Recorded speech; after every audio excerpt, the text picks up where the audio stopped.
Welcomes to Ami's farm. 7th സ്റ്റാൻഡേർഡിൻ്റെ basic സയൻസിലെ 3rd ചാപ്റ്ററാണ് നമ്മൾ ഈ വീഡിയോ ഡിസ്കസ് ചെയ്യാൻ പോകുന്നത്. നിങ്ങൾക്ക് എന്തെങ്കിലും ഡൗട്ട്സ് വരികയാണെങ്കിൽ താഴെ കമൻറ്റ് സെക്ഷനിൽ കമൻറ്റ് ചെയ്യാം. അതുപോലെ വീഡിയോ ഇഷ്ടമാണെങ്കിൽ ലൈക്ക് ചെയ്യാം കേട്ടോ.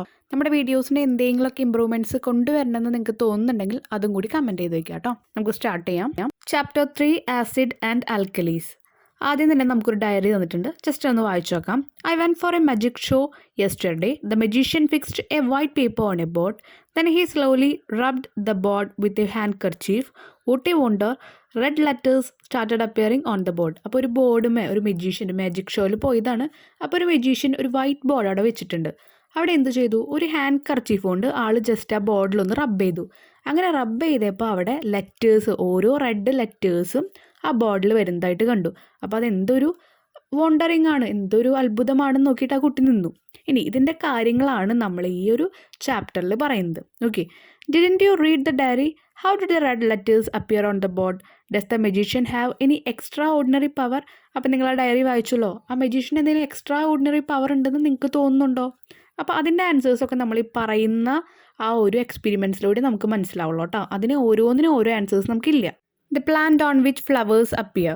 അപ്പോൾ ഇവിടെ പറയുന്നത് എന്താണെന്ന് വെച്ചാൽ, നമുക്ക് ഒരു ആക്ടിവിറ്റി ചെയ്യണം. ആ ആക്ടിവിറ്റി ചെയ്യുമ്പോൾ വേണ്ട കാര്യങ്ങൾ ലെമൺ ജ്യൂസിൻ്റെ ഒരു ചെറിയ എമൗണ്ട്, പിന്നെ എ വൈറ്റ് പേപ്പർ, ഒരു വെള്ള paper, 2 or 3 hibiscus flowers. Hibiscus flowers എന്ന് പറയുമ്പോൾ ചെമ്പരത്തി, and a small piece of cloth, പിന്നെ ഒരു തുണി കഷ്ണം. Draw the picture of a plant on the white paper. ആദ്യം ഒരു വൈറ്റ് പേപ്പർ എടുത്തിട്ട് ഒരു പ്ലാന്റ്, ഒരു ചെടിയുടെ ചിത്രം വരയ്ക്കുക. ഡ്രോ ഫ്ലവർ പെറ്റൽസ് എന്ന് പറഞ്ഞാൽ എന്താ, ഇതളുകൾ. അപ്പോൾ ആ പൂക്കളുടെ ആ ഒരു ഇതളുകൾ വരച്ചു വയ്ക്കുക. With lemon juice on the plant. ആ പ്ലാന്റും എങ്ങനെയാണ് വരയ്ക്കുക, ലെമൺ ജ്യൂസ് കൊണ്ട് വേണം വരയ്ക്കാൻ. Draw them with a stick dipped in lemon juice. Lemon ജ്യൂസിൽ ഒരു സ്റ്റിക്ക്, ഒരു വടിയുടെയോ എന്തെങ്കിലും ഒരു കഷ്ണം നമ്മൾ ജസ്റ്റ് ഒന്ന് ഡിപ്പ് ചെയ്തിട്ട് വേണം നമ്മൾ വരച്ച് വയ്ക്കാൻ. When it get dried, a plant without flowers can only scene.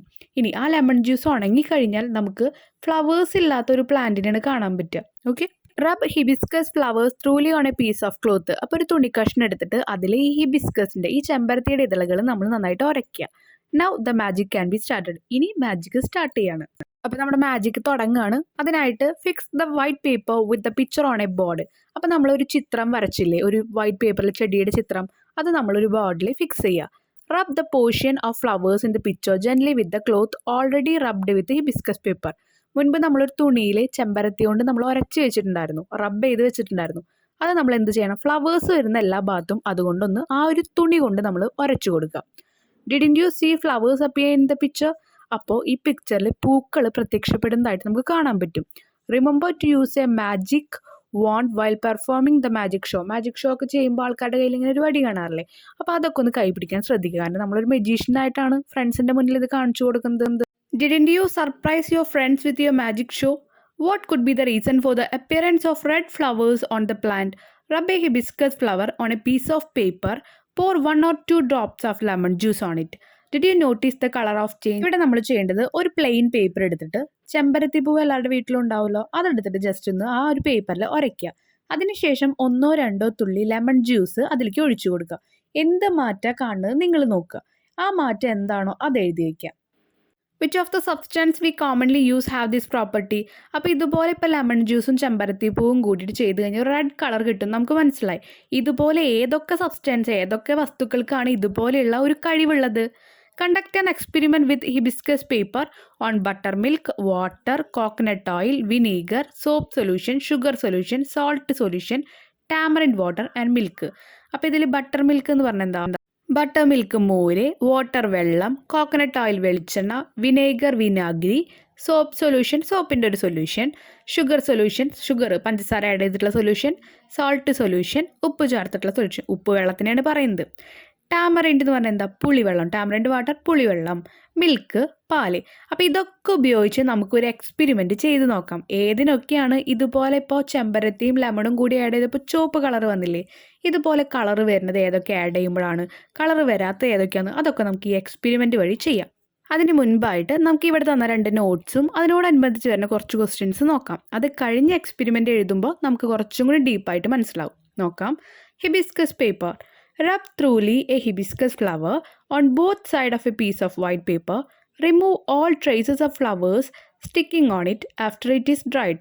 Using scissors, cut the paper into long and narrow slip. This can be called hibiscus paper. എങ്ങനെയാണ് ഹിബിസ്കസ് പേപ്പർ ഉണ്ടാക്കുക? ഒരു paper നിങ്ങൾ എടുക്കുക, ചെമ്പരത്തിപ്പൂവ് 2 ഭാഗത്തും ആ ഒരു പ്ലെയിൻ പേപ്പറിൻ്റെ 2 ഭാഗത്തും ഉരയ്ക്കുക. അതിനുശേഷം എന്ത് വേണം? ഉണക്കാൻ വെക്കുക. ഉണങ്ങിക്കഴിഞ്ഞാൽ ആ ചെമ്പരത്തിയുടെ കഷ്ണങ്ങളൊക്കെ അതുമുണ്ടെങ്കിൽ അതൊക്കെ എടുത്ത് കളയാം. അതിനുശേഷം നമ്മളൊരു ബീക്കറിൽ ഒരു പേപ്പർ അവിടെ എടുക്കണം കണ്ടില്ലേ, റെഡും ബ്ലൂ ആയിട്ട്, അതുപോലെ നേരോ ആയിട്ട് അങ്ങനത്തെ ഒരു പീസിൻ്റെ അളവിൽ കട്ട് ചെയ്ത് വയ്ക്കുക. അതാണ് ഹിബിസ്കസ് പേപ്പർ. അത് നമുക്ക് വീട്ടിൽ തന്നെ ഉണ്ടാക്കാം. ഇനി ലബോറട്ടറിയിൽ ഇതുപോലെ ഹിബിസ്കസ് പേപ്പർ നമുക്ക് ഉണ്ടാക്കാൻ പറ്റില്ല. ഓക്കെ, അതുകൊണ്ട് അവർ യൂസ് ചെയ്യേണ്ടതാണ്, ലാബുകളിലൊക്കെ യൂസ് ചെയ്യേണ്ടതാണ് ലിറ്റ്മസ് പേപ്പർ. വീട്ടിലൊക്കെ നമ്മൾ ചെയ്യുമ്പോൾ നമുക്ക് ഹിബിസ്കസ് പേപ്പർ വെച്ച് ചെയ്യാം. ലാബിൽ യൂസ് ചെയ്യുമ്പോൾ ലിറ്റ്മസ് പേപ്പർ. എന്താണ് ലിറ്റ്മസ് പേപ്പർ എന്ന് നോക്കാം. ഇമ്പോർട്ടൻ്റ് ആയിട്ടുള്ള ക്വസ്റ്റ്യൻസ് ആണ് കേട്ടോ. What is litmus paper? What is hibiscus paper? In laboratory, litmus paper is commonly used instead of hibiscus paper. They are available in red and blue color. അപ്പോൾ ഒന്നുമില്ല, hibiscus പേപ്പറിന് പകരം ലാബിൽ കിട്ടുന്നതാണ് ലിറ്റ്മസ് പേപ്പർ. അത് റെഡും ബ്ലൂയിലുള്ള കളറിലായിരിക്കും. അത് സിമ്പിൾ ആയതുകൊണ്ട് അതിൻ്റെ നോട്ട്സ് ഒന്നും തരുന്നില്ല, അത് നിങ്ങളെടുത്ത് പഠിച്ചാൽ മതി കേട്ടോ. പിന്നെ ഇതുപോലെയുള്ളത് കറക്റ്റായിട്ട് ഇതുപോലെ തന്നെ എഴുതി വെക്കണമെന്ന് ഒരു ടീച്ചേഴ്സും പറയില്ല. നിങ്ങൾക്ക് എന്താണോ മനസ്സിലാവുന്നത് അത് എഴുതി വെക്കാൻ എപ്പോഴും ശ്രമിക്കുക കേട്ടോ. ഇനി അടുത്ത ക്വസ്റ്റ്യൻസ് നോക്കാം. Repeat the above experiment using blue litmus paper instead of hibiscus paper. അപ്പോൾ നമ്മളോട് ഒരു എക്സ്പെരിമെൻറ്റ് ചെയ്യാൻ പറഞ്ഞിട്ടുണ്ടായിരുന്നല്ലോ. ആ ഒരു എക്സ്പെരിമെൻറ്റ് ഹിബിസ്കസ് പേപ്പർ ചെയ്തതിന് ശേഷം ലിറ്റ്മസ് പേപ്പർ വെച്ച് ചെയ്ത് നോക്കാൻ നിങ്ങളോട് പറയുന്നുണ്ട്. ലിറ്റ്മസ് പേപ്പർ നമുക്കിപ്പോൾ കയ്യിലൊന്നും കിട്ടില്ല, പക്ഷെ നമ്മൾ ഹിബിസ്കസ് പേപ്പർ വെച്ചിട്ടാണ് ചെയ്ത് നോക്കുക. അവിടുത്തെ 2 ക്വസ്റ്റ്യൻസ് നോക്കാം. Which are the liquid that turn the hibiscus paper red? ആ ഒരു ഹിബിസ്കസ് പേപ്പർ റെഡ് കളറിലായത് ഏതൊക്കെ ലിക്വിഡിൽ മുക്കിയപ്പോഴാണ്, ഡിപ്പ് ചെയ്തപ്പോഴാണ്? Next question, did you notice that the liquid that turn hibiscus flower paper red generally have a sour taste? ഇനി ഇങ്ങനെ നമ്മൾ ഓരോ ലിക്വിഡിലും കൊടുന്ന് ഇതൊന്ന് ഡിപ്പ് ചെയ്തപ്പോൾ റെഡ് കളറായ ആ ഒരു ലിക്വിഡ്സിന്, റെഡ് കളറായില്ലേ ഷീറ്റ്, ആ ലിക്വിഡ്സിനൊക്കെ ഒരു പുളിയുള്ള ടേസ്റ്റ് ഉണ്ടോ എന്നാണ് ചോദിച്ചിരിക്കുന്നത്. ഇനി എക്സ്പെരിമെൻറ്റ് ചെയ്യാം. Conduct an experiment with hibiscus paper on buttermilk, water, coconut oil, vinegar, soap solution, sugar solution, salt solution, tamarind water, lemon juice and milk. അപ്പോൾ ഹിബിസ്കസ് പേപ്പർ വെച്ചിട്ടുള്ള ഒരു എക്സ്പെരിമെൻറ്റ് ഈ ഓരോ സൊല്യൂഷനിലാണ് നമ്മൾ ചെയ്യാൻ പോകുന്നത്. എങ്ങനെയാണ്? ആദ്യം ഹിബിസ്കസ് പേപ്പർ ഉണ്ടാക്കിയിട്ട് ബട്ടർ മിൽക്ക്, മോരിൽ, വെള്ളത്തിൽ, വെളിച്ചെണ്ണയിൽ, വിനാഗിരിയിൽ, സോപ്പ് സൊല്യൂഷനിൽ, ഷുഗർ സൊല്യൂഷൻ, അതുപോലെ salt solution. Sugar solution, salt solution എന്നൊക്കെ പറയുന്നത് എന്താണെന്നറിയും? നമ്മൾ ഉപ്പെടുത്ത് വെള്ളത്തിൽ കലക്കുക. ഷുഗർ സൊല്യൂഷൻ അങ്ങ് ഷുഗർ എടുത്തിട്ട് കലക്കുക, പഞ്ചസാര എടുത്ത് കലക്കുക, അത്രേ ഉള്ളൂ കേട്ടോ. ഇത് നിങ്ങൾക്ക് വീട്ടിൽ ചെയ്യാവുന്ന ഒരു എക്സ്പെരിമെൻ്റ് ആണ്. എന്തായാലും ചെയ്ത് നോക്കിക്കോളൂ കേട്ടോ. കഴിഞ്ഞ വീഡിയോയിലൊക്കെ ഞാൻ പറഞ്ഞിട്ടുണ്ടായിരുന്നു, എക്സ്പെരിമെൻറ്റ് സ്റ്റാർട്ട് ചെയ്യുമ്പോൾ അതിലത്തെ ഫസ്റ്റ് സ്റ്റെപ്പാണ് എയിം. നമ്മുടെ ലക്ഷ്യം എന്താണ്? Find out the colour change of hibiscus paper and the given liquid. ഓരോ ലിക്വിഡിലും ഈ ഹിബിസ്കസ് പേപ്പർ നമ്മൾ ഡിപ്പ് ചെയ്യുമ്പോൾ അതിൻ്റെ കളറിന് എന്തെങ്കിലും ചേഞ്ച് വരുന്നുണ്ടോ, എന്തെങ്കിലും കളർ വരുന്നുണ്ടോ എന്നറിയാം. മെറ്റീരിയൽസ് റിക്വയർഡ്, എന്തൊക്കെ വസ്തുക്കളാണ് ഇതിന് ആവശ്യമുള്ളത്? Hibiscus paper, buttermilk, water, coconut oil, vinegar, soap solution, sugar solution, salt solution, tamarind water, lemon juice and milk. Third സ്റ്റെപ്പാണ് പ്രൊസീജിയർ, ഇവിടുത്തെ പ്രവർത്തനം. Dip the hibiscus paper into the given liquid and observe the colour change. Dip ചെയ്യാന്ന് പറഞ്ഞാൽ നമ്മൾ just ആ paper ആ വെള്ളത്തിലേക്ക് ഒന്ന് നനയ്ക്കുക. എന്നിട്ട് അതിലേതെങ്കിലും കളർ ചേഞ്ച് വരുന്നുണ്ടോ, ഏതെങ്കിലും കളർ വരുന്നുണ്ടോ, കളർ ഇല്ലേ, അതൊക്കെ ഒന്ന് നോട്ടീസ് ചെയ്യുക. ഫോർത്ത് സ്റ്റെപ്പ് ഒബ്സർവേഷൻ, നമ്മുടെ നിരീക്ഷണം. Liquid that turned hibiscus paper into red are. ഇനി ഹിബിസ്കസ് പേപ്പർ റെഡ് കളറായ ലിക്വിഡ് ബട്ടർ മിൽക്ക്, മോര്, വിനെഗർ, വിനാഗിരി, ടാമറിൻഡ് വാട്ടർ, പുളിവെള്ളം, ലെമൺ ജ്യൂസ്, നാരങ്ങ നീര്. There is no colour change in others. ബാക്കിയൊന്നിനും ഒരു കളർ ചേഞ്ചും ഉണ്ടായില്ല. ഈ മുകളിൽ തന്ന ഈ 4 വസ്തുക്കൾക്കാണ്, അല്ലെങ്കിൽ 4 ലിക്വിഡ്സിനാണ് ഹിബിസ്കസ് പേപ്പർ റെഡായിട്ട് മാറിയത്. ഈ 4 ലിക്വിഡിലും ജസ്റ്റ് അതൊന്ന് ആ ഒരു ഹിബിസ്കസ് പേപ്പർ ഡിപ്പ് ചെയ്തപ്പോഴാണ് റെഡ് കളർ വന്നത്. ബാക്കി എല്ലാത്തിലും ഡിപ്പ് ചെയ്തപ്പോൾ റെഡ് കളർ വന്നില്ല. ഫിഫ്ത്ത് സ്റ്റെപ്പ് ഇൻഫറൻസ് അഥവാ നിഗമനം. In acid the colour of the hibiscus paper become red. ആസിഡിൽ നമ്മൾ ഈ ഹിബിസ്കസ് പേപ്പർ നമ്മൾ ജസ്റ്റ് ഡിപ്പ് ചെയ്യുമ്പോൾ അതെന്താവും? റെഡ് കളറാവും. അത് ഏതിലാണ്? ആസിഡ് കണ്ടൻ്റ് ഉള്ള വസ്തുക്കളിൽ മാത്രമാണ്, അല്ലെങ്കിൽ ലിക്വിഡ്സിൽ മാത്രമാണ് അങ്ങനെ ആവുള്ളൂ. Therefore, we can identify acid using hibiscus paper. അപ്പോൾ ഇത് നമുക്ക് എന്ത് മനസ്സിലായി? ആസിഡ്സ് കണ്ടുപിടിക്കാൻ വേണ്ടി നമുക്ക് ഇതുപോലെ ഹിബിസ്കസ് പേപ്പർ യൂസ് ചെയ്യാൻ പറ്റും. ഇതിൽ നിന്ന് നമുക്ക് ഒരു കാര്യം കൂടി മനസ്സിലായി. ബട്ടർ മിൽക്ക്, വിനാഗിരി, അതുപോലെ ലെമൺ ജ്യൂസ്, ഇതിലൊക്കെ എന്തുണ്ട്? ആസിഡ് ഉണ്ടായിരിക്കും. അതുകൊണ്ടാണ് ഹിബിസ്കസ് പേപ്പർ അതിൽ ഡിപ്പ് ചെയ്തപ്പോൾ എന്തായി മാറിയത്? റെഡ് കളറായിട്ട് മാറിയത്. ഇനി കുറേ പേർക്കുള്ള ഡൗട്ടായിരിക്കും, ഈ ആസിഡ് എന്ന് പറയുന്നത് ഈ കഴിക്കുന്ന വസ്തുക്കളിലുണ്ടായി അത് ദോഷമാവില്ലേ? ഇത് നമുക്ക് അധികം ശരീരത്തിന് ഹാനികരമല്ലാത്ത ആസിഡുകളാണ് കേട്ടോ. ഇനി ടെക്സ്റ്റിൽ തന്ന 2 ക്വസ്റ്റ്യൻസിൻ്റെ ആൻസർ എഴുതാം. Which are the liquid that turn the hibiscus paper red? Hibiscus paper red colour ആയത് ഏതൊക്കെ ലിക്വിഡിൽ ഡിപ്പ് ചെയ്തപ്പോഴാണ്? ബട്ടർ മിൽക്ക്, മോര്. മോരിൽ ഹിബിസ്കസ് പേപ്പർ ഡിപ്പ് ചെയ്തപ്പോൾ റെഡ് കളർ വന്നു, red colour. Water, no colour change. വെള്ളത്തിൽ നമ്മൾ ഡിപ്പ് ചെയ്തപ്പോൾ ഒരു കളർ ചേഞ്ചും വന്നില്ല. Coconut oil, no colour change, ഒരു കളർ ചേഞ്ചും വന്നില്ല. വിനാഗ്രിയിൽ റെഡ് കളർ വന്നു. സോപ്പ് സൊല്യൂഷനിൽ നോ കളർ ചേഞ്ച്, ഷുഗർ സൊല്യൂഷനിൽ നോ കളർ ചേഞ്ച്, ഒരു കളർ ചേഞ്ചും അവിടെ വന്നില്ല ഒരു ഹിബിസ്കസ് പേപ്പറിന് കേട്ടോ. Salt solution, no colour change. Tamarind water, പുളി വെള്ളത്തിൽ റെഡ് കളർ വന്നു. ലെമൺ ജ്യൂസ്, റെഡ് കളർ വന്നു. Milk, no colour change. അപ്പം 4 വസ്തുക്കൾക്കാണ് റെഡ് കളർ വന്നത്. Butter milk, vinegar, tamarind water, lemon juice. ബാക്കി എല്ലാറ്റിനും കളർ ചേഞ്ച് ഒന്നും വന്നില്ല. ടെക്സ്റ്റിലെ സെക്കൻഡ് ക്വസ്റ്റ്യൻ ആയിരുന്നു the liquid that turned hibiscus flower paper red generally have a sour taste Y? ഇനി രണ്ടാമത്തെ ക്വസ്റ്റ്യൻ എന്ന് പറയുന്നത് ഹിബിസ്കസ് പേപ്പർ റെഡ് കളർ ആവും ചില ലിക്വിഡിൽ ഡിപ്പ് ചെയ്യുമ്പോൾ എന്ന് പറഞ്ഞു. ആ ലിക്വിഡ്സിനൊക്കെ ഒരു ചെറിയ പുളിരസം ഉണ്ടാവും. എന്തുകൊണ്ടാണെന്നാണ് ചോദിച്ചിരിക്കുന്നത്. മോര്, ബട്ടർ മിൽക്ക് എടുത്തപ്പോൾ ഒരു പുളിരസം ഉണ്ട്. വിനാഗ്രിയിലും ഉണ്ട് പുളിരസം. ടാമറിൻഡ് വാട്ടർ, പുളിവെള്ളത്തിലും ഉണ്ട് പുളി. ലെമൺ ജ്യൂസ്, നാരങ്ങ വെള്ളത്തിൽ പുളിയുണ്ട്. ഇതിലൊക്കെ നമ്മൾ ഡിപ്പ് ചെയ്യുമ്പോഴാണ് ഈ ഹിബിസ്കസ് പേപ്പർ റെഡ് കളറായത്. അതെന്തുകൊണ്ടാണെന്നാണ് ചോദിച്ചിരിക്കുന്നത്. ആ ഒരു പുളിരസം ഉള്ളത് എന്തുകൊണ്ട്?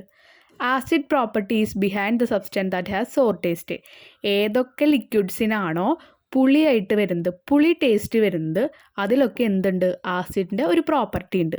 ഓക്കെ, അതുകൊണ്ടാണ് ഈ ഹിബിസ്കസ് പേപ്പർ പുളിയുള്ള ഓരോ സബ്സ്റ്റാൻസിലും ഡിപ്പ് ചെയ്യുമ്പോൾ റെഡ് കളറായിട്ട് മാറുന്നത്. ഇനി ഇവിടുത്തെ ക്വസ്റ്റ്യൻ എന്ന് പറയുന്നത് വോട്ട് ഈസ് ആസിഡ് എന്ന് പറഞ്ഞ ക്വസ്റ്റ്യനാണ് വരിക, അല്ലെങ്കിൽ പ്രോപ്പർട്ടി ഓഫ് ആസിഡ് എന്ന് പറഞ്ഞിട്ട് വരും. അപ്പോൾ ഇവിടെ ഞാൻ ഈ നോട്ട്സ് തരുന്നില്ല, ആ ഒരു ബോക്സിലുള്ളതെല്ലാം ഇമ്പോർട്ടൻ്റ് ആണ്. അപ്പോൾ അത് ഞാൻ പറഞ്ഞുതരാം. Lemon juice, butter milk, tamarind, vinegar etcetera contain certain acid. അത് നമ്മളിപ്പോൾ ഒരു എക്സ്പെരിമെൻറ്റ് വഴി നമ്മൾ തെളിയിച്ചു. ഇനി litmus paper is red in acid. അതും നമുക്ക് മനസ്സിലായി. ഏതെങ്കിലും ഒരു ലിക്വിഡിൽ നമ്മൾ ലിറ്റ്മസ് പേപ്പർ, ഹിബിസ്കസ് പേപ്പർ എന്ന് പറഞ്ഞില്ലേ, അത് നമ്മളൊന്ന് ഡിപ്പ് ചെയ്യുമ്പോൾ റെഡ് കളർ ആവുകയാണെങ്കിൽ എന്തുണ്ട്? അതിൽ ആസിഡ് ഉണ്ടായിരിക്കും. അത് നമ്മൾ പറഞ്ഞു. അതായത് അത് തന്നെയാണ് അവർ ഇവിടെയും പറഞ്ഞത്. Litmus paper is red in acid. All acid have sour taste. ഇനി നമ്മൾ പറഞ്ഞു പുളിരസമുള്ള എല്ലാ പദാർത്ഥങ്ങളിലും ആസിഡിൻ്റെ കണ്ടന്റ് ഉണ്ട്. അപ്പോൾ all acid are sour taste. ഒരു പുളിരസമാണ് എല്ലാ ആസിഡുകൾക്കും ഉണ്ടാവുക. Acid present in food substance are weak. നമ്മൾ കഴിക്കുന്ന ഭക്ഷണത്തിൽ ഉണ്ടാവുന്ന ആസിഡ്സ് ഒക്കെ കുറച്ച് വീക്ക് ആയിട്ടുള്ള ആസിഡ്സ് ആണ്. Hydrochloric acid, nitric acid, sulphuric acid etcetera which are used in laboratory are strong acid. ഇനി ലബോറട്ടറിയിൽ യൂസ് ചെയ്യണ കുറച്ച് ആസിഡാണ് ഇവർ തന്നിരിക്കുന്നത്. HCl hydrochloric acid, nitric acid nitric acid, sulphuric acid. ഇത് മൂന്നും കുറച്ച് സ്ട്രോങ് ആയിട്ടുള്ള ആസിഡ്സ് ആണ്. മനസ്സിലായില്ലേ ആസിഡ്സിലെ പോയിന്റ്സ്? ഇനി let's look at some of the acid contain in certain food substance of daily use. നമ്മൾ ഭക്ഷണ പദാർത്ഥങ്ങളിൽ അല്ലെങ്കിൽ നമ്മൾ ഡെയിലി യൂസിൽ യൂസ് ചെയ്യണ ഒരുപാട് പദാർത്ഥങ്ങളിൽ ആസിഡ് ഉണ്ട്. എന്തൊക്കെ ആസിഡാണ് വരിക നമുക്ക് നോക്കാം. ഫുഡ് സബ്സ്റ്റൻസ്, ബട്ടർ മിൽക്ക്, മോരിലുള്ള ആസിഡാണ് ലാക്റ്റിക് ആസിഡ്. വിനേഗർ, വിനാഗ്രിയിലുള്ള ആസിഡാണ് അസറ്റിക് ആസിഡ്. ടാമറിൻ, പുളിയിലുള്ള ആസിഡ് ഏതാ? Tartaric acid. ഇനി ലെമണിലുള്ളത് സിട്രിക് ആസിഡ്.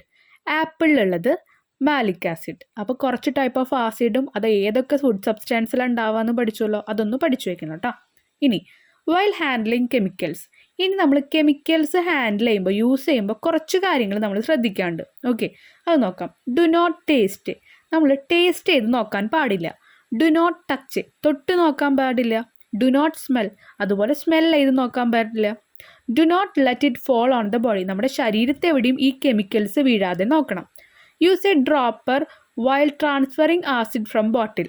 ആസിഡ് നമ്മൾ ഒരു ലബോറട്ടറിയിലൊക്കെ ചെയ്യുമ്പോൾ കേട്ടോ, നമ്മൾ എടുക്കുകയാണെങ്കിൽ ഒരു ബോട്ടിലിൽ നിന്ന് എടുക്കുകയാണെങ്കിൽ ഒരു ഡ്രോപ്പർ, നമുക്കറിയാം നമ്മുടെ ഇപ്പം നോസിലൊക്കെ നോസ് ഡ്രോപ്പർ ഇല്ലേ, മൂക്കിലൊഴിക്കുന്ന ആ ഒരു മെഡിസിനിലൊക്കെ നമ്മൾ എന്ത് ചെയ്യും? ഡ്രോപ്പർ കണ്ടിട്ടുണ്ട്, ഉണ്ണികൾക്കൊക്കെ ഒഴിച്ചു കൊടുക്കുന്നത്. അതിനാണ് പറയുന്നത് കേട്ടോ. While diluting an acid, pour small quantities of acid slowly into water taken in a beaker and stir well. എന്ത് സാധനം ഡൈല്യൂട്ട് ചെയ്യാന്ന് പറഞ്ഞാലും വെള്ളം ആഡ് ചെയ്യാന്നാണ് അർത്ഥം. അതിൻ്റെ വീര്യം കുറയ്ക്കുക. ഓക്കെ, അപ്പോൾ നമ്മളിവിടെ ആസിഡ് ഡൈല്യൂട്ട് ചെയ്യാൻ പോകുമ്പോൾ നമ്മൾ കുറച്ചീശം മാത്രം വെള്ളത്തിലേക്ക് ചെറുതായിട്ട് കുറച്ച് എമൗണ്ട് മാത്രം ആസിഡ് ആഡ് ചെയ്തുകൊണ്ടിരിക്കുക. ഒരുമിച്ച് ഒത്തിരി ക്വാണ്ടിറ്റി ആസിഡ് നമ്മൾ ഒഴിക്കുകയാണെങ്കിൽ അവിടെ ഒരു എക്സ്പ്ലോയിറ്റേഷൻ ഉണ്ടാവും, ഒരു പൊട്ടിത്തെറി ഉണ്ടാവും. അതുകൊണ്ട് ചെറിയ എമൗണ്ടിൽ ഒഴിച്ചു കൊടുക്കുക. And stir well. Stir well എന്ന് പറഞ്ഞാൽ നന്നായി മിക്സ് ചെയ്യുക. Use a holder to hold a test tube. ഒരു ടെസ്റ്റ് ട്യൂബിലാണ് നമ്മൾ ചെയ്യാൻ പോകുന്ന ഒരു എക്സ്പെരിമെൻറ്റ് ചെയ്യണമെങ്കിൽ അതിനെപ്പോഴും ഒരു ഹോൾഡർ, നമ്മളിപ്പോൾ ഒരു പാത്രത്തിനൊക്കെ പിടിക്കുമ്പോൾ നമ്മളൊരു ജസ്റ്റ് ഒരു ക്ലോത്ത് ഒരു തുണി പിടിക്കില്ലേ, അതുപോലെ ഹോൾഡ് ചെയ്യാൻ വേണ്ടിയിട്ട്. ഇപ്പോൾ പറഞ്ഞ എല്ലാ പോയിന്റ്സും നിങ്ങളൊരു കെമിക്കൽസ് യൂസ് ചെയ്യുമ്പോൾ നിങ്ങൾ എന്തൊക്കെ കരുതണം, അങ്ങനെയുള്ള കാര്യങ്ങളാണ് കേട്ടോ. ഇനി അടുത്തത് acids and metal. We have looked at some of the characteristic of acid. അപ്പോൾ ആസിഡിൻ്റെ കുറച്ച് ഫീച്ചേഴ്സ്, പ്രോപ്പർട്ടീസ്, ക്യാരക്ടേഴ്സ് ഒക്കെ നമ്മൾ കണ്ടു. Now let us do a few more activity. ഇനി കുറച്ച് എക്സ്പെരിമെൻറ്റ് അല്ലെങ്കിൽ ആക്ടിവിറ്റി നമുക്കൊന്ന് ചെയ്യാം. Take a little dilute hydrochloric acid in a test tube. ഒരു ടെസ്റ്റ് ട്യൂബ് എടുത്തിട്ട് അതിൽ ഡൈല്യൂട്ട് ചെയ്തിട്ടുള്ള വെള്ളം ആഡ് ചെയ്തിട്ടുള്ള ഹൈഡ്രോക്ലോറിക് ആസിഡ് എടുക്കുക. And put a piece of zinc into it. എന്നിട്ട് അതിലേക്ക് ഒരു കഷ്ണം സിങ്ക് ആഡ് ചെയ്യുക. ഇതൊന്നും നിങ്ങൾ എക്സ്പെരിമെൻ്റായി ചെയ്യേണ്ട ആവശ്യമില്ല. ഇത് നിങ്ങൾക്ക് മനസ്സിലാവാൻ വേണ്ടിയിട്ടാണ്, ഇങ്ങനെയൊക്കെ ചെയ്താൽ ഇങ്ങനെയൊക്കെ വരും എന്നറിയാൻ വേണ്ടിയിട്ടാണ് ഇങ്ങനെ ഓരോ എക്സ്പെരിമെൻറ്റ് കാണിക്കുന്നത് കേട്ടോ. ഇനി നിങ്ങളോട് എന്താണ് അവിടെ കാണുക എന്ന് ചോദിച്ചിരിക്കുന്നത്. What do you see? അപ്പോൾ ഇവിടെ മനസ്സിലാക്കേണ്ട ഒരു കാര്യം, hydrochloric acid plus zinc. Hydrochloric acid എന്ന് പറയുന്നത് ഒരു ആസിഡാണ്, സിങ്ക് എന്ന് പറയുന്നത് ഒരു മെറ്റലാണ്. ഇത് രണ്ടും കൂടി യോജിക്കുമ്പോൾ എന്താ ഉണ്ടാവുക? ഒരു സോൾട്ടും ഉണ്ടാവും, ഒരു ഹൈഡ്രജനും അവിടെ ഉണ്ടാവും. അവിടെ ഉണ്ടാവുന്ന സോൾട്ടാണ് സിങ്ക് ക്ലോറൈഡ്. സിങ്ക് ക്ലോറൈഡ് ആണ് അവിടെ ഉണ്ടാവുന്ന സോൾട്ട്. പിന്നെന്താണ് അവരുടെ ഒപ്പം ഉണ്ടാവുക? ഹൈഡ്രജൻ. ഹൈഡ്രജൻ നമുക്കറിയാം. അപ്പോൾ ഹൈഡ്രജനും അതിൻ്റെ റിസൾട്ടായിട്ട് വരും. അപ്പോൾ ഇനിയിപ്പോൾ ഏത് ആസിഡ് ആയിക്കോട്ടെ, ഏത് മെറ്റൽ ആയിക്കോട്ടെ, ഈ സിങ്കിന് പകരം വേറെ ഏതെങ്കിലും വരും. ഹൈഡ്രോക്ലോറിക് ആസിഡിന് പകരം ചിലപ്പോൾ സൾഫ്യൂരിക് ആയിരിക്കും. അപ്പോൾ ഏത് ആസിഡ് ആയാലും മെറ്റൽ ആയാലും കൂടി യോജിക്കുമ്പോൾ നമുക്ക് കിട്ടുന്ന രണ്ട് കാര്യങ്ങളാണ് സോൾട്ടും ഹൈഡ്രജനും.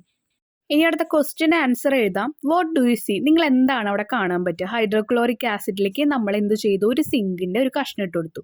ഡൈല്യൂട്ട് ആയിട്ടുള്ള ഹൈഡ്രോക്ലോറിക് ആസിഡാണ് എടുക്കുന്നത് കേട്ടോ. അപ്പോൾ നമുക്ക് എന്താ കാണാൻ പറ്റുക? We can see bubbles in test tube. ആ ടെസ്റ്റ് ട്യൂബിൽ ചെറിയ ചെറിയ കുമിളകൾ നമുക്ക് കാണാൻ പറ്റും. Close the mouth of the test tube with the thumb for some time. അപ്പോൾ ആ ഒരു ടെസ്റ്റ് ട്യൂബിൻ്റെ മൗത്ത്, ആ ഒരു മുകൾ ഭാഗം നമ്മൾ നമ്മുടെ തമ്പ് കൊണ്ട്, തള്ളവിരലുകൊണ്ട് ജസ്റ്റ് ഒന്ന് അടച്ചു വയ്ക്കുക. Hold a lighted match stick at the mouth of the test tube. എന്നിട്ട് ആ ടെസ്റ്റ് ട്യൂബിൻ്റെ ആ ഒരു അറ്റത്തായിട്ട് നമ്മൾ എന്ത് ചെയ്യണം? ഒരു തീപ്പെട്ടി ഉരച്ച് കത്തിച്ച് കാണിക്കുക.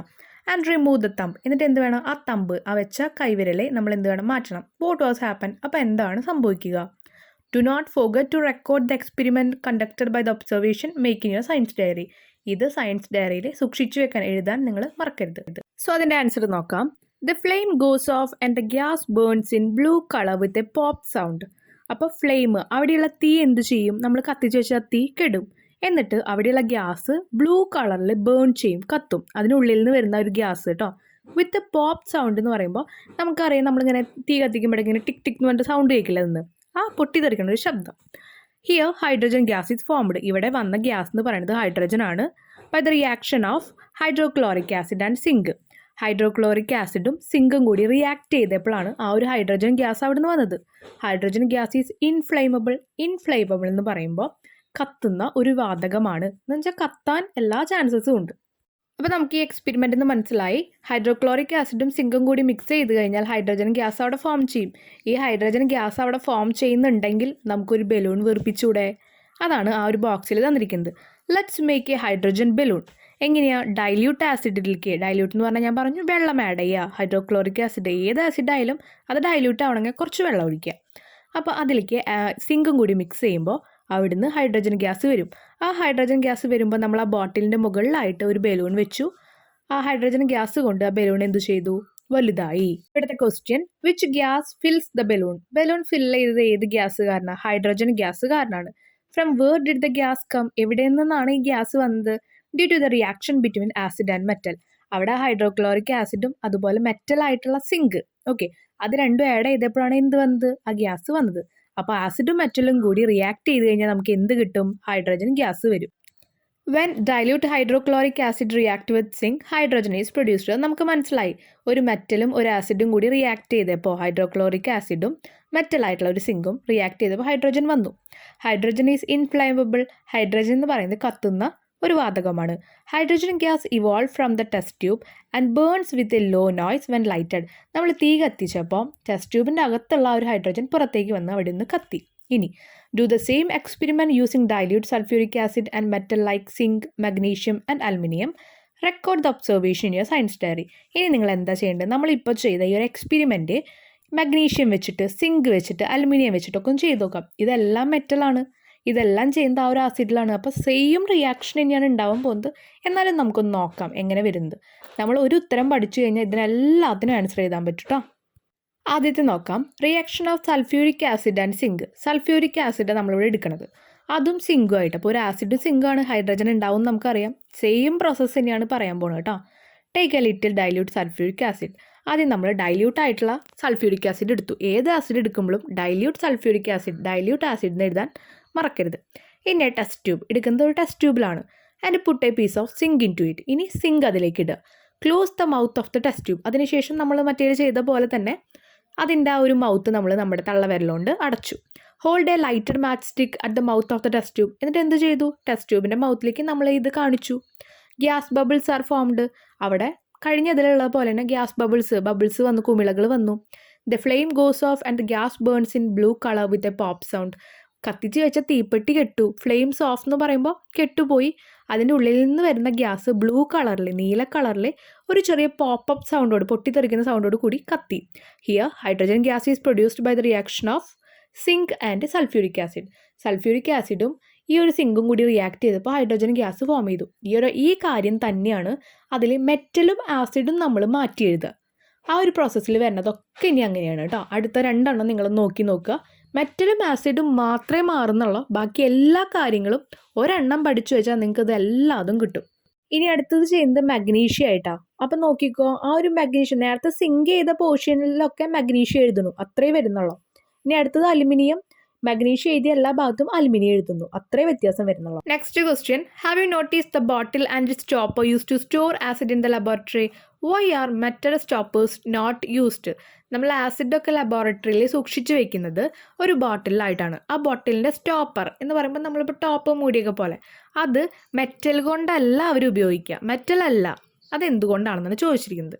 ആ ഒരു ക്വസ്റ്റ്യൻ ഇങ്ങനെയും വരാം. Acids are not kept in bottle with metal stopper. Why? Metal stopper ഉള്ള ഒരു ബോട്ടിലും ആസിഡ് വെക്കില്ല. എന്തുകൊണ്ട്? Acid react with metal and destroyed dum.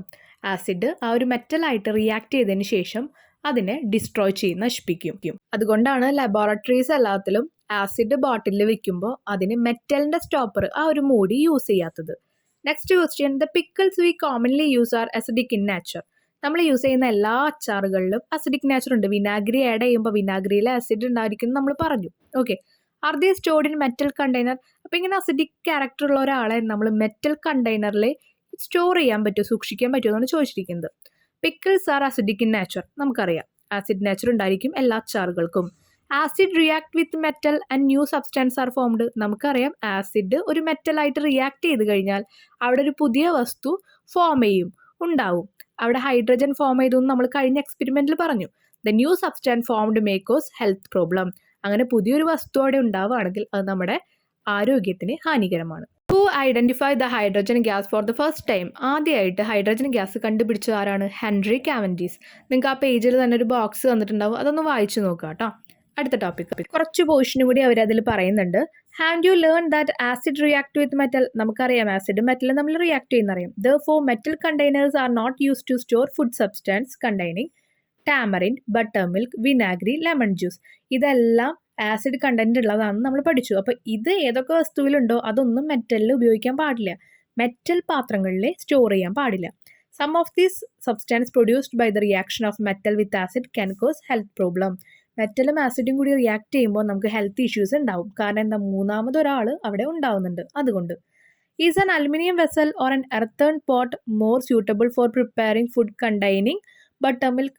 Butter milk എന്ന് പറഞ്ഞാൽ മോര് ചേർത്തിട്ടുള്ള ഒരു ഫുഡ് അലുമിനിയം പാത്രത്തിലാണോ അതോ എർത്തേൺ പോട്ട് മൺപാത്രങ്ങളിലാണോ സൂക്ഷിച്ച് വെക്കാൻ പറ്റുക എന്നാണ് അവർ ചോദിച്ചിരിക്കുന്നത്. എർത്തേൺ പോട്ടിലാണ് പറ്റുക. ഓക്കെ, മൺപാത്രത്തിലാണ് പറ്റുക. Aluminium vessel is a metal, so it will react with acid in butter milk. Butter മിൽക്കിലുള്ള ആസിഡായിട്ട് അലുമിനിയം റിയാക്ട് ചെയ്യും. കാരണം എന്താ? അലുമിനിയം എന്ന് പറയുന്നത് ഒരു മെറ്റലാണ്, പക്ഷെ മണ്ണ് എന്ന് പറയുന്നത് ഒരു മെറ്റൽ അല്ല. Next topic egg shell in acid. ഇനി ആസിഡിൽ നമ്മളിപ്പോൾ ഓൾറെഡി മെറ്റൽ ഇട്ടിട്ട് നോക്കി, അപ്പോൾ ഹൈഡ്രജൻ വന്നു എന്ന് മനസ്സിലായി. ഇനി നമ്മൾ ആസിഡിൽ എഗ് ഷെല്ല് പോലത്തെ കുറച്ച് സംഭവങ്ങൾ ഇട്ട് നോക്കുക. എഗ് ഷെൽ എന്ന് പറഞ്ഞാൽ എന്താ? മുട്ടത്തുണ്ട്. Take dilute sulphuric acid in a test tube. ഒരു ടെസ്റ്റ് ട്യൂബിൽ ഡൈല്യൂട്ടായിട്ട് വെള്ളം ആഡ് ചെയ്തിട്ടുള്ള സൾഫ്യൂരിക് ആസിഡ് എടുക്കുക. And add piece of egg shell into it. എന്നിട്ട് മുട്ടയുടെ തൊണ്ട് അതിലേക്ക് ആഡ് ചെയ്യുക. Bring a lighted match stick above the test tube. What happen? ഇനി കത്തിച്ച് വെച്ച ഒരു തീപ്പെട്ടിക്കൊള്ളി നമ്മൾ ആ ടെസ്റ്റ് ട്യൂബിൻ്റെ മൗത്തിലേക്ക് ആ ഒരു ഓപ്പണിംഗ് ഭാഗത്തേക്ക് മുകളിലേക്കായിട്ട് കൊണ്ടുവരിക. എന്താ ഉണ്ടാവുക എന്നാണ് ചോദിച്ചിരിക്കുന്നത്. അത് നമുക്ക് എക്സ്പെരിമെൻ്റ് ആയിട്ട് എഴുതാം. അതിനു മുമ്പ് ആ ഒരു ബോക്സ് നോക്കുക. Carbonate eggshell, chalk and marble contain calcium carbonate. അപ്പോൾ എഗ്ഷെല്ലിൽ, മാർബിളിൽ, ചോക്കിൽ ഇതിലെല്ലാം കാൽസ്യം കാർബണേറ്റ് അടങ്ങിയിട്ടുണ്ട്. When acid react with carbonate ആയിട്ട് ആസിഡ് റിയാക്ട് ചെയ്യുകയാണെങ്കിൽ carbon dioxide is formed. നേരത്തെ മെറ്റലും ആസിഡും കൂടി റിയാക്ട് ചെയ്യുമ്പോൾ ഹൈഡ്രജൻ ഫോം ചെയ്യണമെന്ന് പറഞ്ഞു. ഇവിടെ ആസിഡും കാർബണേറ്റും കൂടി ഫോം ചെയ്യുമ്പോൾ നമുക്ക് കിട്ടുന്നതാണ് carbon dioxide. Carbon dioxide is a gas which extinguish fire. Extinction എന്ന് പറഞ്ഞാൽ കെടുത്തുക. അപ്പോൾ ആ ഒരു തീനെ കെടത്താൻ ശേഷിയുള്ള എന്ന് പറയുമ്പോൾ ആ ഒരു അവസാനിപ്പിക്കാൻ, ആ ഒരു തീ നിർത്താൻ വേണ്ടി ശേഷിയുള്ള ഒരാളാണ് carbon dioxide. Calcium carbonate ഉള്ള മെറ്റീരിയൽസ് ആണ് എഗ്ഷെൽ, ചോക്ക്, അതുപോലെ മാർബിൾ. ഇനി നേരത്തെ പറഞ്ഞ ഒരു എക്സ്പെരിമെൻ്റ് ഓരോ സ്റ്റെപ്സ് വഴി നമുക്ക് ചെയ്യാം. ലക്ഷ്യം to prove that when acid react with carbon dioxide is produced. ആസിഡും കാർബണേറ്റും കൂടി റിയാക്ട് ചെയ്ത് കഴിഞ്ഞാൽ അവിടെ ഉണ്ടാകുന്നത് കാർബൺ ഡൈ ഓക്സൈഡ് ആണ്. അത് നമുക്ക് തെളിയിക്കണം. Materials required. പ്രൂവ് എന്ന് പറഞ്ഞാൽ തെളിയിക്കുക എന്നാണ് അർത്ഥം കേട്ടോ. Materials required. ഇനി എന്തൊക്കെ വസ്തുക്കളാണ് ഇതിന് ആവശ്യമായിട്ടുള്ളത്? A test tube, piece of eggshell, dilute hydrochloric acid and a match box എന്ന് പറഞ്ഞാൽ തീപ്പെട്ടി. ഇനി പ്രൊസീജിയർ, ഇവിടുത്തെ പ്രവർത്തനം. Take dilute sulphuric acid in a test tube. ഒരു ടെസ്റ്റ് ട്യൂബിൽ ഡൈല്യൂട്ട് സൾഫ്യൂരിക് ആസിഡ് എടുക്കുക. And add piece of eggshell into it. മുട്ടത്തൊണ്ട് ചേർക്കുക. Bring a lighted match stick above the test tube and observe. കത്തിച്ച ഒരു തീപ്പെട്ടി കൊള്ളി അതിൻ്റെ മുകളിലേക്ക് കൊണ്ടുവന്നിട്ട് നിരീക്ഷിക്കുക. നെക്സ്റ്റ് ഒബ്സർവേഷൻ, നിരീക്ഷണം. A colourless and odourless gas is produced. അപ്പോൾ കളറില്ലാത്ത, ഓഡറില്ലാത്ത എന്ന് പറഞ്ഞാൽ മണമില്ലാത്ത ഒരു ഗ്യാസ് അതിൽ നിന്ന് വന്നു. When we showed a lighted match stick above the test ട്യൂബിൻ്റെ മുകളിലായിട്ട് നമ്മൾ ഈ കത്തിച്ച ഒരു മാച്ച് സ്റ്റിക്ക്, തീപ്പെട്ടിക്കൊള്ളി കാണിച്ചപ്പോൾ ഇറ്റ് എക്സ്റ്റിങ്ക്യൂഷ് ഫയർ. അതെന്ത് ചെയ്തു? ആ ഒരു തീനെ കെടുത്തി, ഫയറിനെ കെടുത്തി. നമ്മൾ ഓൾറെഡി പറഞ്ഞിട്ടുണ്ടായിരുന്നു കാർബൺ ഡൈ ഓക്സൈഡ് എന്താണ്? തീനെ കെടത്താൻ ശേഷിയുള്ള ഗ്യാസ് ആണ്, വാതകമാണെന്ന് പറഞ്ഞിട്ടുണ്ടായിരുന്നു. ഹൈഡ്രജൻ എന്തായിരുന്നു? തീ കത്താൻ പ്രേരിപ്പിക്കുന്ന ഒന്നായിരുന്നു. അപ്പോൾ കാർബണേറ്റും ആസിഡും കൂടി റിയാക്ട് ചെയ്തപ്പോൾ ഉണ്ടായത് കാർബൺ ഡൈ ഓക്സൈഡ് ആണ്. അത് തീനെ കെടുത്തി. ആദ്യം പറഞ്ഞത് ആസിഡും മെറ്റലും തമ്മിൽ റിയാക്ട് ചെയ്തപ്പോൾ ഹൈഡ്രജൻ ഉണ്ടായി, തീ കത്തി. ഇനി inference. From this experiment, we can prove that when acid reacts with carbon dioxide is produced. Carbon dioxide is a gas with extinguished fire. നമ്മൾക്കിതിൽ നിന്ന് മനസ്സിലായി ഒരു കാർബണൈറ്റും അതുപോലെ ആസിഡും നമ്മൾ റിയാക്ട് ചെയ്താൽ അവിടെ ഉണ്ടാകുന്നതാണ് കാർബൺ ഡയോക്സൈഡ്. ഈ കാർബൺ ഡയോക്സൈഡ് എപ്പോഴും തീയെ കെടുത്തുന്നു. അപ്പോൾ ഇവിടെ നമുക്ക് മനസ്സിലായി ആസിഡും കാർബണൈറ്റും കൂടി ജോയിൻ ചെയ്ത് റിയാക്ട് ചെയ്ത് കഴിഞ്ഞാൽ അവിടെ ഉണ്ടാകുന്നതാണ് സോൾട്ട്. ഒരു ഉപ്പ് ഉണ്ടാവും, വാട്ടർ വെള്ളം ഉണ്ടാവും, കാർബൺ ഡയോക്സൈഡ് ഉണ്ടാവും. ഇനി നമ്മൾ ആദ്യം പഠിച്ചത് ആസിഡും മെറ്റലും തമ്മിൽ റിയാക്ട് ചെയ്ത് കഴിഞ്ഞാൽ സോൾട്ടും എന്ന് പറഞ്ഞാൽ ഒരു ഉപ്പും ഒരു ഹൈഡ്രജനും ഉണ്ടാവുന്നു. അപ്പോൾ മെറ്റലായിട്ട് റിയാക്ട് ചെയ്യുമ്പോൾ ഹൈഡ്രജൻ ഉണ്ടാവും, അത് തീയെ കത്തിക്കുന്നു. ഇനി കാർബണേറ്റായിട്ട് റിയാക്ട് ചെയ്യുമ്പോൾ കാർബൺ ഡയോക്സൈഡ് ഉണ്ടാവും, അത് തീനെ കെടുത്തുന്നു. അപ്പോൾ ഇന്ന് നമ്മൾ ഇത്രയും പോർഷൻസാണ് ഈ വീഡിയോയിൽ ഡിസ്കസ് ചെയ്യുന്നത്. നിങ്ങൾക്ക് എന്തെങ്കിലും ഡൗട്ട്സ് തോന്നുകയാണെങ്കിൽ എന്തായാലും താഴെ കമൻറ്റ് സെക്ഷനിൽ കമൻറ്റ് ചെയ്യണം കേട്ടോ. അതുപോലെ മനസ്സിലാവുന്നില്ലെങ്കിൽ അതും കൂടി കമൻറ്റ് ചെയ്തോളൂ. എന്നാലും നമുക്കത് ഇമ്പ്രൂവ് ചെയ്തിട്ട് അടുത്ത വീഡിയോയിൽ അപ്ലോഡ് ചെയ്യാൻ പറ്റുന്നുള്ളൂ കേട്ടോ. വീഡിയോ ഇഷ്ടപ്പെടുകയാണെങ്കിൽ എന്തായാലും ലൈക്ക് ചെയ്യുക. ചാനൽ ഇതുവരെയും സബ്സ്ക്രൈബ് ചെയ്തില്ലെങ്കിൽ സബ്സ്ക്രൈബ് ചെയ്യുക. താങ്ക്